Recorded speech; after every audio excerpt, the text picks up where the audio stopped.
العام رئيس وزراء العراق يدخل ورا الابواب. يعني هاي ما يحدث اليوم داخل جلسة مجلس النواب، مجاميع مسلحة. اليوم مجلس النواب عبارة عن ثكنة عسكرية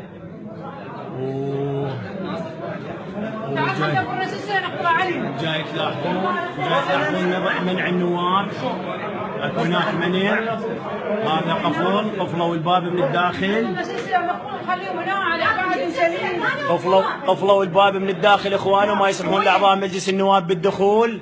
وجاي يشوفون الكابينه، هاي شردوا باع. ها اخوان، ليش وين رحت اخوان؟ هاي الديمقراطيه. ليش تعالوا يابا، تعالوا هنا يابا شباب، شنو السالفه؟ هاي الكابينه العسكريه وهاي كابينه الحمايات اللي طلعت وانسحبت. هذول كلهم جابهم العباده مسلحين، وذول حمايات ما اعرف ما موجودين داخل مجلس النواب، جاي يشاهدونهم، جاي يشاهدون الثكنه العسكريه، جاي يشاهدون. باع الاخوان وين شردوا؟ باعوا اخوان، لاحظ باعوا الاخوان. الاخوان البقيه هربوا على هاي الجهه. مع الاسف والله هذا العراق الجديد، هذا هو العراق الجديد. هذا هي اليوم الانتخابات اللي حدثت داخل مجلس النواب العراقي، وكأنه تم غلق جميع الابواب.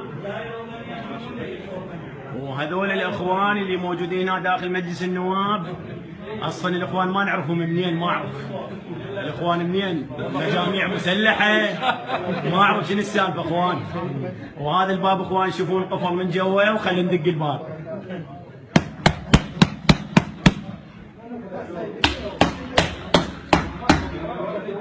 الابواب ما موجوده، غلقت الابواب، والاخوان ما يسمحون لاعضاء مجلس النواب المعتصمين من الدخول.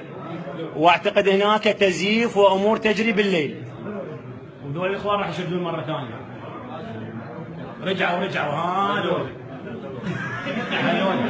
جنبهم شردوا، باع لهم اخوان، يابا شباب على كيفكم اخوان، شنو السالفه؟ خلنا اركض انا والحقهم. وينهم اخوان؟ شوفوا باع. اللهم صل على محمد. هاي ديمقراطيه العراق الجديد، هاي ديمقراطيه العراق الجديد. هذا الانتخاب اللي جاي يصير اليوم تحت السلاح. كابينه العبادي تنتخب تحت السلاح.